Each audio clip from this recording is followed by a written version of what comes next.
अस्सलाम वालेकुम नाजरीन। भरम ड्रामा बहुत ही ज़बरदस्त हो चुका है। नेक्स्ट एपिसोड में आप देखेंगे कि सजल की वालदा सबको कहती है कि हमने ये पैसे नहीं चोरी किए, ये हमें नहीं मालूम कि ये कहाँ से आए हैं।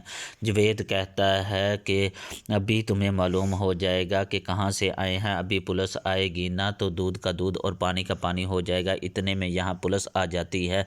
जवेद कहता है देखें ये इन्होंने मेरे पैसे चुराए हैं। आप ये कहती हैं कि इन्होंने पैसे नहीं चुराए, तो इनके पास ये पैसे कहाँ से आए हैं, ये बताएं कि इस बैग में कितने पैसे हैं। अगर इनके हैं तो ये अब कैसे बताएं, इनके तो वैसे हो पैसे है ही नहीं। तो जवेद बता देता है कि इस बैग में जो पैसे हैं इतने 5,000 के नोट हैं, इतने 1,000 के हैं और इतने 100 के हैं, क्योंकि इसने खुद रखे होते हैं। पुलिस इन दोनों माँ बेटियों को पकड़ के थाने ले जाती है और साथ इनके सदीकी अंकल भी पहुंच जाते हैं इनके पीछे थाने में।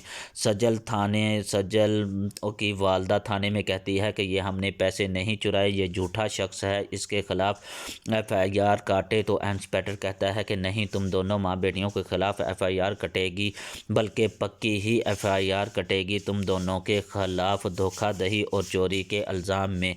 इस पर सजल की वालदा कहती है कि अब तो आप हमें चोरी के इल्ज़ाम में पकड़ रहे हैं, एफआईआर काट रहे हैं। इससे पहले जब मेरी बेटी थाने का चक्कर लगाती थी तो उस वक़्त तो आपने इसे झूठ से शख्स के खिलाफ एफआईआर काटी नहीं, इस वक़्त तो आपके हाथ कांप रहे थे और अब आप हमारे खिलाफ एफआईआर काटेंगे। इंस्पेक्टर पुलिस वाले को इसके जो मुलाजम हैं इन्हें बुलाएगा कि इन दोनों माँ बेटियों को ना बंद कर दो कमरे में, तब इनको होश ठिकाने आएगी। मुझे सबक सिखाने आई हैं, मुझे कानून सिखाने के लिए आ गई हैं। जवेद तो बहुत खुश होता है कि अब इनके घर पे भी कब्ज़ा करूँगा। और इधर रमशा अपनी माँ से मिलने के लिए जब इसके घर आती है तो दरवाज़ा बंद है। यहाँ सदीकी अंकल देख रहा होगा, वो यहाँ पे आता है। रमशा कहती है कि अंकल ये ताला लगा हुआ है, मेरी अम्मी कहाँ गई। जवाब में सदीकी बताएगा कि तुम्हारी अम्मी को तो पुलिस पकड़ के ले गई है, दोनों माँ बेटियों को। तो रमशा कहती है क्यों, इन्हें जो पुलिस पकड़ के ले गई है क्या हुआ। फिर सदीकी सब कुछ बताएगा कि किस तरह जवेद ने झूठा इल्ज़ाम इन पे लगाया है और इन्हें थाने पहुंचा दिया है और इंस्पेक्टर इसके साथ मिला हुआ है और इन दोनों माँ बेटियों को जेल में बंद कर दिया है। रमशा यहाँ से अपने घर वापस चली जाएगी, बहुत परेशान होती है, अपने कमरे में बैठी होती है कि किस तरह अपने अब्बू को बताऊं कि वो मेरी अम्मी और मेरी बहन को रहा करवा लें। तो यहाँ पे तैमूर खुद ही कमरे में आ जाएगा और कहेगा रमशा क्या हुआ है, क्यों इतनी परेशान बैठी हो। तो रमशा बताती है कि मेरी अम्मी को पुलिस पकड़ के ले गई है, इस तरह एक शख्स इन्हें तंग कर रहा है। तो इसका वालिद कहता है तुम्हें परेशान होने की ज़रूरत नहीं, मैं अभी पुलिस स्टेशन जाता हूँ या फ़ोन कर देता हूँ, वो रिहा हो जाएंगे। इसके बाद आपकी बेटी इस रमशा की वजह से रमशा की सौतेली माँ बहुत ज़्यादा परेशान होती है कि किस तरह पाशा तैमूर को मैं सच बताऊं कि ये आपकी बेटी नहीं है, ये धोखा है, फरेब है। ये अपने दोस्त से बात करती है कि किस तरह मैं सच तैमूर के सामने लेकर आऊं। तो फिर इसकी दोस्त इसे समझाएगी कि क्यों तुम अपना खून जला रही हो, क्यों तुम खुद को परेशान कर रही हो। हम दोनों जानती हैं कि ये लड़की पाशा की नहीं है, तुम इसका डीएनए करवाओ तो फिर तुम्हें आसानी हो जाएगी कि पाशा को बताने में कि ये इसकी बेटी नहीं है। इस पर पाशा की बीबी तैमूर पाशा की बीबी बहुत खुश होती है कि तुमने तो बहुत अच्छी बात मुझे बता दी है, क्यों खुद का खून जला रही थी, मैं ऐसे ही परेशान हो रही थी, ये काम तो बहुत ही आसान है जो तुमने बताया है। इधर अंजमन पहले तो तैमूर पाशा के साथ खफा और नाराज़ और बहुत परेशान होती है इस बात से कि मैं कैसे तैमूर पाशा की मिन्नतें कर रहा था। तैमूर पाशा भी इसकी मिन्नतें कर रहा होता कि माफ़ कर दें भाई, क्यों तुम मुझसे खफा हो, क्यों मैंने कोई गलती तो नहीं की, ना ही कोई गुनाह किया है, ये एक हकीकत है कि वो मेरी बेटी है। तो अर्जुमन पहले खफा होती है लेकिन अब इसके साथ अपना रवैया ठीक रख लेगी, इसके साथ राज़ी हो जाएगी कि अब मुझे इसके साथ अपना रवैया ठीक रखना होगा, तब ही मैं इसका डीएनए करवाऊंगी। तो तैमूर पाशा फिर अपनी बीवी से कहता है कि इस रिश्ते का तकाजा यही है कि हम दोनों एक दूसरे को समझे, एक दूसरे की बात माने।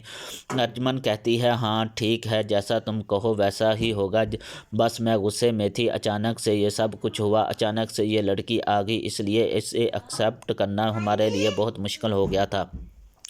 अब मैं समझ गई हूँ तुम्हारी परेशानी को भी और अपनी को भी, तुम्हें परेशान होने की ज़रूरत नहीं, मैं अलीज़ा को भी समझा दूँगी।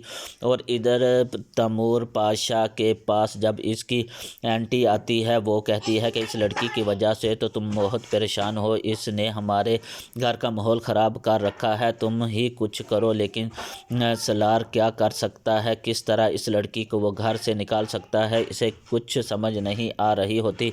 इधर अंजमन जब रमशा के कमरे में जाती है कि बेटा आओ नाश्ता कर लो, नाश्ता के टेबल पे आओगी, फिर भी कहती है बेटा ये लो खाना खा लो। तो अलीज़ा कहती है कि मेरी माँ को क्या हो गया, बाप तो बदला ही बदला था, इसकी तो ये बेटी है और ये मेरी माँ को क्या हो गया, इसके क्यों नाज नखरे उठा रही है।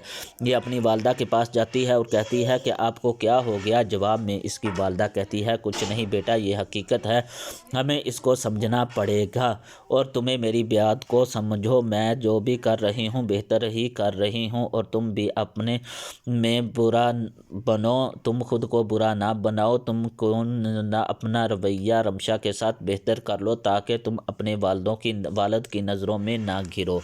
इस तरह अंजमन अपनी बेटी अलीज़ा को भी समझाएगी और ख़ुद भी रमशा के साथ अच्छा सलूक करना शुरू कर देगी ताकि मैं तैमूर पाशा की नज़रों में अच्छी बन जाऊँ और अलीज़ा को भी अच्छा बना लूँ।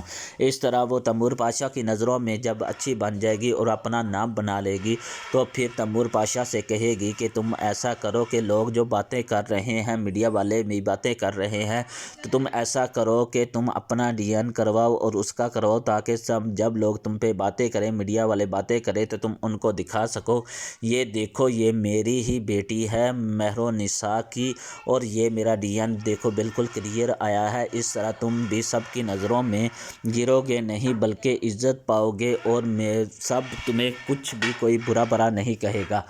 तो तैमूर पाशा भी मान जाएगा। तो नाज़रीन आपको क्या लगता है, ये इतना आसान होगा जिस तरह अंजमन कर रही है या इसके लिए मुश्किल होगा? और सजल की वालदा किस तरह थाने से छूटकर वापस आएगी? कमेंट्स करके ज़रूर बताइएगा। अगर आप हमारे चैनल पर नए हैं तो प्लीज़ हमारे चैनल को भी सब्सक्राइब कर दें, लाइक कर दें और शेयर करना मत भूलिएगा। अल्लाह हाफिज़, अल्लाह निगहबान।